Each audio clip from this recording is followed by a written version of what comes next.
मैं बग्गा जी से ये चाहूँगा कि पहले ये अपना जीवन का परिचय दें कि आज ये व्यापारियों के लिए जो लड़ते हैं, तो इनको प्रेरणा कहाँ से मिली?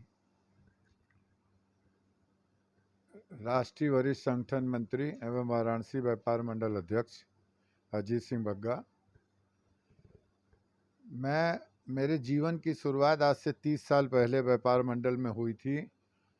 काशी बिस्कुट एंड कन्फेक्शनरी व्यापार मंडल का मैं अध्यक्ष बना था और जिस समय मुझे अध्यक्ष बनाया गया था उस समय व्यापारी बनारस में बहुत परेशान थे।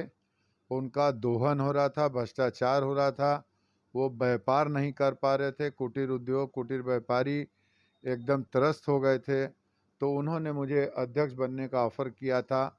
मैं तब से व्यापार मंडल में हूँ।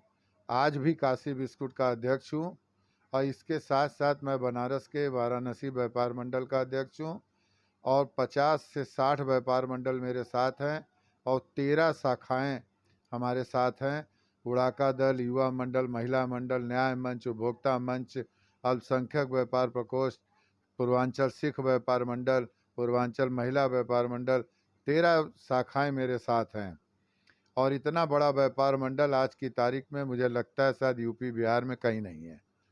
और इन्हीं सब चीज़ों से मैं व्यापारियों की जब परेशानियां देखता था और उनको दिक्कतें होती थी तो मैं इस लड़ाई में कूदा और मैंने सबको संगठित करके बड़े तरीके से और प्रेस से और व्यापारियों से और आपके प्रशासन से एक तालमेल अच्छा बनाते हुए मैंने सबकी मदद की और सबको जीवन जीने का तरीका सिखाया, जीवन यापन करने का सिखाया। लोग अपने परिवारों का खर्चा चलाने लगे और व्यापार करने लगे और किसी तरह का उनको दिक्कत नहीं होती है। आज की तारीख में व्यापारियों का और सबका इतना स्नेह है कि अब मेरे नाम से ही लोग सब जगह काम करा लेते हैं। अब मुझे 10% जाना पड़ता है, 90% मैं अब जाता भी नहीं। जैसा कि कोरोना काल में व्यापार की हालत बहुत ही ख़राब हुई बग्गा जी, तो क्या आपका संगठन प्रयास किया कि राज्य सरकार या केंद्र सरकार से हम वाराणसी के व्यापारियों के लिए कोई मदद हो? कोरोना काल में पूरे देश के अंदर, विश्व के अंदर विपत्ति आ गई थी और कोरोना काल में व्यापारी परेशान होने के बाद भी हम लोगों ने व्यापार मंडल से और मिल के लगभग पिछले साल 25 लाख रुपए का सामान पूरे शहर के अंदर, गांव के अंदर, दूर दूर जाके बावतपुर, उमराहा, जनसा और आपके राजा तालाब उसके अंदर के गांव जहां पे कोई नहीं पहुंच पाता था वहां हम लोगों ने राशन पहुंचाया, खाना पहुंचाया और साथ में जो कोरोना की मदद के लिए हमारे पुलिस वाले लगे थे, होमगार्ड लगे थे, ट्रैफिक वाले लगे थे, यहाँ सफाई कर्मचारी थे, उन लोगों को भी हम लोगों ने 1 महीने तक पानी और मट्ठा रोज़ दिया। पूरे बनारस में मुगल सराय तक से बावतपुर लेते हुए, सारनाथ लेते हुए, इधर आपका राजा तालाब तक, ताकि किसी भी कोविड के योद्धा को दिक्कत ना हो। और उस समय के बाद जब व्यापारियों का बाज़ार खुला, हम लोगों ने सरकार से कई मांगे की और उन मांगों में सरकार में मैं कहने में कहीं भी गुरेज नहीं है, सरकार ने कोई ध्यान नहीं दिया। ना तो बिजली के बिल का मिनिमम चार्ज लगाया, न माफ़ किया, न इन्होंने लोगों को बिना ब्याज का ऋण दिया, न इन्होंने किसी तरह के किराए में माफ़ी की, न सरकारी चीज़ों में की। आज कुटीर उद्यमी और बड़े मिडिल क्लास की स्थिति ये है कि वो जी भी नहीं रहा है, मर भी नहीं रहा है। आज उनके ऊपर इतना कर्ज हो चुका है कि वो अपने घर का खर्चा भी नहीं चला पा रहा है। यहाँ तक कि उसको बाज़ार से माल खरीदने के लिए भी उसके पास पूंजी नहीं है, उधार कोई दे नहीं रहा क्योंकि पहले का पैसा वो दे नहीं पा रहा है। लोगों के यहाँ माल खराब हो गए हैं, एक्सपायरी हो गए हैं, दुकानें उनकी पूंजी खा गए हैं। तो सरकार ने इस पर विशेष ध्यान नहीं दिया।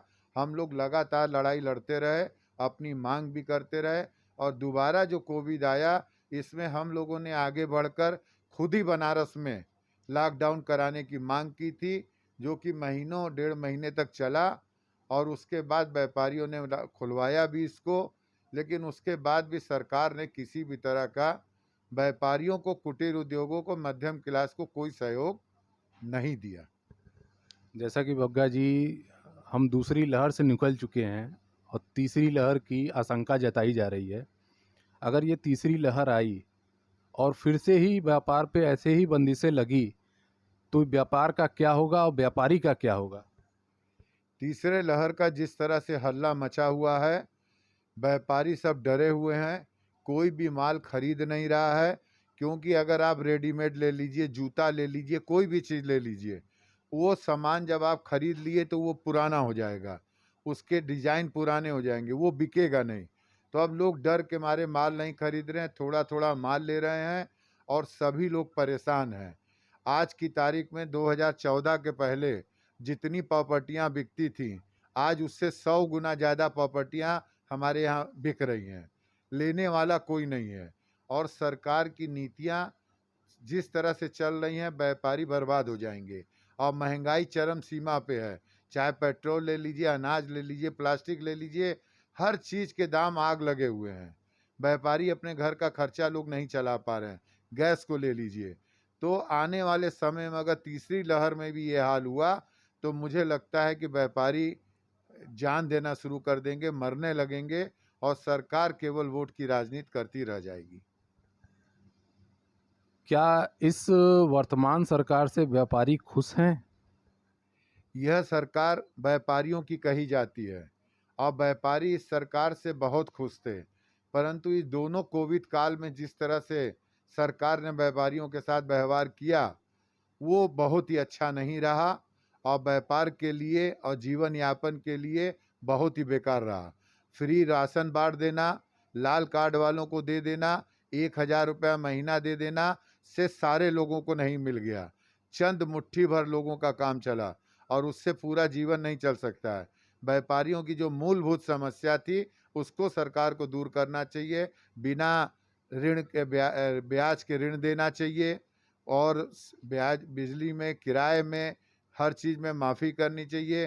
पेट्रोल डीजल को टैक्स में छूट करके, वैट में छूट करके कम करना चाहिए ताकि महंगाई घटे, लोग अपने पैरों पे जीवन यापन कर सकें।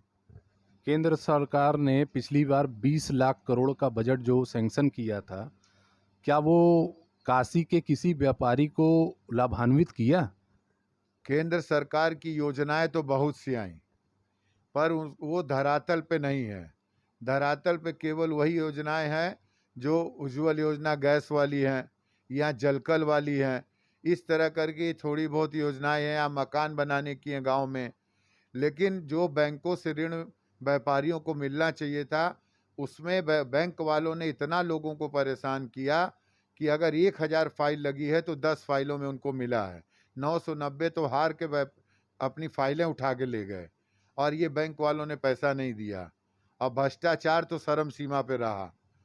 तो ये 20 करोड़ का कोई लाख का लाभ नहीं मिला व्यापारियों को। इसका जब तक सरकार व्यापारियों को साथ में लेकर एक कमेटी नहीं बनाएगी और इसका सही तरीके से क्रियान्वयन नहीं होगा, तब तक कुछ नहीं हो सकता है। वाराणसी के व्यापारियों की समस्या को लेकर आप हमेशा प्रयासरत रहते हैं बग्गा जी। क्या आपको स्थानीय प्रशासन से मदद मिलती है? बनारस के स्थानीय समस्याओं को लेके हम लोग हमेशा डीएम साहब से, कमिश्नर साहब से, पुलिस कमिश्नर, आयुक्त साहब से, सबसे मिलते रहते हैं। थाने पे भी जाते हैं, फ़ोन भी करते हैं और मुझे लगता है कि 99% अपने को सहयोग मिला है और फ़ोन द्वारा ही कई ठो काम हुए हैं। फ़ोन द्वारा बाज़ार भी खुले, फ़ोन द्वारा कई आइटम इन्होंने बाज़ार नहीं खोले थे, हम लोग के कहने पर उन्होंने खोल भी दिया था और सारी समस्याओं को देखते हैं। हाँ, थोड़ी एक दिक्कत ज़रूर आई कि कोविड की वजह से इन अधिकारियों के पास काम ज़्यादा होने की वजह से टेलीफ़ोन उठाने में या रिटर्न कॉल आने में थोड़ी दिक्कत रही, पर वो भी उन्होंने बाद में धीरे धीरे उसको संतुष्ट करने की पूरी कोशिश की है। अभी जो व्यापारियों के संबंध में जो परेशानियां चल रही हैं, उसमें आपको उत्तर प्रदेश शासन से कुछ बातचीत चल रही है, वार्ता चल रही है इसके रिलीफ के लिए? उत्तर प्रदेश शासन को लगातार हम लोग ट्वीट कर रहे हैं और अपने यहाँ से लिख के ज्ञापन भी भेजते हैं और लगातार अखबार के माध्यम से मांग भी कर रहे हैं कि व्यापारियों की समस्याओं को देखा जाए, पर अभी तक उत्तर प्रदेश के सरकार द्वारा किसी भी तरह की व्यापारियों को कोई रिलीफ खास नहीं दी गई है। और बनारस के व्यापारी मुख्यमंत्री से मिलना चाहते हैं, मुख्यमंत्री समय नहीं दे रहे हैं, चाहे स्थानीय लोगों की वजह से, चाहे कुछ भी कारण हो। और वो अगर व्यापारियों को समय नहीं दे रहे हैं तो ये व्यापारी इससे रुष्ट भी हैं। अभी जैसा देखा गया है 2-3 दिन पहले मुख्यमंत्री जी का आगमन हुआ था वाराणसी में, तो क्या उसमें प्रशासन द्वारा व्यापारियों से मिलने की अनुमति नहीं ली गई थी क्या? या प्लान नहीं किया गया था क्या मुख्यमंत्री जी से?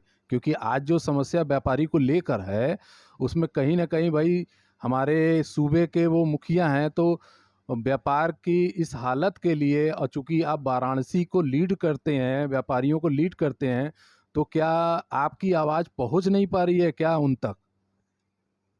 वैसे तो देखा जाए हमारे माननीय मुख्यमंत्री जी बहुत अच्छे हैं। 10 बार महीने के अंदर शहर के अंदर आते हैं।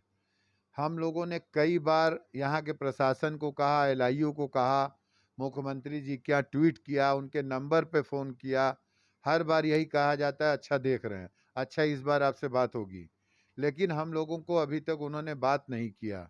जबकि हम लोग चाहते हैं कि हमारे प्रदेश के वो मुखिया हैं, हम लोग की प्रॉब्लम सुनें। यह सरकार व्यापारियों की है, व्यापारी हमेशा इनके साथ रहना चाहता है। लेकिन अगर हमारे पेट पे लात लगेगी तो हम कैसे बर्दाश्त कर पाएंगे। तो मैं अभी भी माननीय योगी जी से अनुरोध करूंगा कि वो बनारस आएँ तो व्यापारियों के साथ बैठक करें, मिलें और समय दें। उनको यह पता लगेगा कि अच्छा क्या है, बुरा क्या है, तो उससे वो निर्णय ले सकते हैं, क्योंकि वो सक्षम हैं और उन्होंने हमेशा हर व्यक्ति की बात को सुना है। उनके यहाँ सही चीज़ें लोग बता नहीं पा रहे हैं या लोग बता नहीं रहे हैं, चाहे बनारस का जनप्रतिनिधि हो, चाहे कोई हो। मुझे लगता है कि वो अभी यहाँ की व्यापारियों की परेशानी से अवगत नहीं है। जैसा कि बग्गा जी, छोटे तबके के जो व्यापारी हैं, जो छोटे-छोटे व्यापार करके चलाते हैं, उन व्यापारियों की हालत बहुत ख़राब है। तो आपके संगठन मिलके, जो बड़े व्यापारी मिलके, क्या उनकी कुछ मदद वगैरह कर रहे हैं? भाई शासन से तो कोई मदद मिली नहीं, तो क्या आपके संगठन वगैरह जो बड़े व्यापारी मिलके उनकी मदद कर रहे हैं? जहाँ तक व्यापार मंडल की मदद की बात है, सरकार द्वारा कोई भी मदद नहीं मिल रही है। लोगों को यहाँ उजाड़ा जा रहा है, जिसकी दुकान तोड़ी जा रही है उसको दोबारा नहीं दिया जा रहा है, दिया भी जा रहा है तो परेशान किया जाता है। गदौलिया की संजय मार्केट को ले लीजिए, जैसा कि परसों पता लगा कि जितने लोगों को उजाड़ा गया उसके आधे के से शायद कुछ ज़्यादा लोगों को दे रहे हैं, बाकी नए बसा रहे हैं। भाई जिसको आप उजाड़े हैं पहले उसको बसाइए। लेकिन इसी तरह इन्होंने गोमती वालों को किया, और लेकिन ये कहते ज़रूर हैं कि हम बसाएंगे। अब व्यापार मंडल इन छोटे व्यापारियों की पूरी मदद कर रहा है। जैसे कोई आदमी उधार नहीं दे रहा है तो उसको ये कहा जा रहा है कि जो अभी माल चाहिए उसका पैसा दे दो, अब पिछले वाले में 500, 1000, 2000 जमा करते रहो, ताकि तुम्हारा भी काम चले, उनका भी काम चले। या जिस व्यापारी के पास एकदम पूंजी नहीं है, वो ईमानदार है, अच्छा व्यापारी है, तो उसको उसके हिसाब से 10,000, 20,000, 1 लाख का उधार भी माल लोगों से कह के दिलवा दिया जा रहा है कि एक पेमेंट दो, एक पेमेंट लो। ऐसे करके हम लोगों ने बहुतों की मदद की है। अभी हम लोगों ने कोविड में जब पता लगा कि नाविक लोगों के पास राशन नहीं है, तो 500 पैकेट राशन हम लोगों ने वहाँ बाँटा। उसके बाद हम लोगों को पता लगा कि बनारस के जो कलाकार हैं, वो शर्म के मारे किसी से सहयोग नहीं माँग रहे हैं, उनके यहाँ भी दिक्कत है। तो हम लोगों ने एक विशाल कार्यक्रम सरोजा में करके उनको भी राशन बाँटा, राशन का सहयोग दिया, इस ताकि कार्यक्रम में शायद मुझे जहाँ तक पता है शायद मनोज तिवारी और मालिनी अवस्थी जी से भी बात हुई थी। और मनोज कौन-कौन तिवारी जी और ने कौन-कौन? मनोज तिवारी जी ने, मालिनी अवस्थी जी ने और भी कई लोगों ने मोबाइल द्वारा फ़ोन पे सबको बधाई दी और कहा हम लोग आपके साथ हैं। मनोज तिवारी जी ने तो यहाँ तक कहा कि आप बनारस के कलाकारों की लिस्ट बना के दीजिए, कम से कम मैं 1000 लोगों को केंद्र से आजीवन सहयोग दिलवाने की व्यवस्था करूँगा। और सब ने इस कार्यक्रम को सराहाया। हमारे डीएम साहब उसमें मुख्य अतिथि थे, सीएमओ साहब विशिष्ट अतिथि थे। और हम लोगों ने अपने जानते हुए हर आदमी की मदद की है। ठेले वालों को भी अगर पुलिस ने उजाड़ने की कहीं कोशिश की तो उसको भी रोका गया है कि भाई इनको कमाने दीजिए। डीएम साहब से भी कह के बार-बार हम लोगों ने बाज़ार, दुकानें खुलवाने की व्यवस्था की, लेकिन वो भी लखनऊ के आदेश के कारण थोड़ा-सा परेशान थे, पर भी उन्होंने हम लोगों के कहने पे बहुत सहयोग दिया। काशी में जो सुंदरीकरण चल रहा है उसके वजह से भी कई दुकानदार परेशान हैं, और सुंदरीकरण में जो रोड खने हुए हैं, जो बैरिकेडिंग वगैरह लगी हुई है, जिससे एक तो कोविड का प्रकोप, दूसरा ग्राहक को आने जाने की व्यवस्था नहीं कर पा रही है, उसकी वजह से भी व्यापार चौपट होता जा रहा है। उस पर क्या कहेंगे? बनारस का सुंदरीकरण हो रहा है, ये अच्छी बात है। सुंदरीकरण होना चाहिए, रोडें बननी चाहिए, पर जिस तरह से यहाँ का सुंदरीकरण और वो हो रहा है, काम का तरीका या समय इतना ज़्यादा लग रहा है कि उस क्षेत्र का बाज़ार ख़त्म हो जा रहा है। अगर आप गदौलिया से चौक मैदागिन ले लीजिए, आज कई महीनों से काम लगा हुआ है। अनियोजित तरीके से काम हो रहा है। बरसात हुई, जगह-जगह पानी भर गया। जबकि मुझे याद आता है कि 4 साल के अंदर 5 बार 6 बार रोडें बनी हैं और पैसा लगा है। उसके बाद भी पानी भर गया। तो गुणवत्ता का भी ध्यान नहीं है और कार्य बहुत हो रहा है। इसके लिए मैं सरकार की तारीफ़ करता हूँ, पर जनप्रतिनिधियों को, यहाँ के लोगों को इतना उनको पावर देना चाहिए कि अगर किसी तरह का गुणवत्ता में दिक्कत है और नियोजित तरीके से काम हो रहा है, तो वो नहीं होना चाहिए। हमारे देश का पैसा बर्बाद हो रहा है, इसको रोकना चाहिए। और जिस तरह से ये लोग खर्च कर रहे हैं पैसों को, और एक तरफ तो कहते हैं कि कोविड के कारण हमारे पास दिक्कत है, व्यापारियों को सुविधा नहीं दे रहे हैं, लेकिन सरकार अपने मंत्रियों का कोई भी खर्च कटौती नहीं कर रही है, सब जगह खर्च आगे से ज़्यादा हो रहे हैं। जैसा कि बग्गा जी, तीसरी लहर की आशंका है, तो उसके लिए अपने व्यापारी वर्गों को कुछ आप मैसेज देना चाहते हैं? तीसरी लहर की आशंका पे हम लोगों ने व्यापारियों से ये कहा है, मास्क बांध के रहिए, 2 गज दूरी का पालन करिए, अपने आप को सेफ करिए और व्यापार को इस हिसाब से करिए कि अगर कल को लॉकडाउन लगे तो आप दोबारा और बुरी स्थिति में ना आ पाएँ। वैक्सीनेशन के लिए आपने अप्रोच किया? और वैक्सीनेशन के लिए लगातार हम लोग अप्रोच कर रहे हैं। डीएम साहब ने सीएमओ साहब से कह के व्यापार मंडलों के मार्फत 5, 6, 7 कैंप भी लगाए थे। आज भी हम लोग कैंप की मांग कर रहे हैं, तो वो कैंप नहीं मिल पा रहे हैं क्योंकि शायद इनके पास वैक्सीन की कमी है। तो हम चाहते हैं सरकार से कि व्यापार मंडलों को कैंप दें ताकि हर व्यक्ति सुरक्षित हो और वैक्सीन लगा सके, आने वाले समय में उसको किसी तरह की कोई दिक्कत न हो। अंत में बैकअप परिवार के लिए कुछ संदेश? बैकअप परिवार जिस तरह से आम जनता की समस्याओं को और सरकार की अच्छाइयों को और बुराइयों को, हर व्यक्ति की बातों को जिस तरह से ये अपने चैनल के माध्यम से, अखबार के माध्यम से लोगों तक पहुंचाते हैं, ये बहुत ही सराहनीय कार्य है। और मैं बैकअप परिवार से हमेशा एक बात को कहूँगा कि आप कभी भी अपनी लेखनी को किसी के दबाव में बदलिएगा मत। लेखनी में आपके विश्वास होना चाहिए, ईमानदारी होनी चाहिए। जैसा कि दोस्तों देखा, ये है हमारे वाराणसी व्यापार मंडल के अध्यक्ष अजीत सिंह बग्गा जी। ये बेबाक अंदाज में व्यापारियों की मदद करते हैं। छोटे से छोटे व्यापारी, चाहे वो ठेला खुमचा हो, चाहे वो बड़े व्यापारी हों, एक आवाज़ पे ये तुरंत त्वरित तैयार हो जाते हैं। जैसा कि देखा जा रहा है कि बग्गा जी का स्वास्थ्य सही नहीं है, लेकिन इनको लगातार फ़ोन आ रहे हैं, कहीं जाना भी है।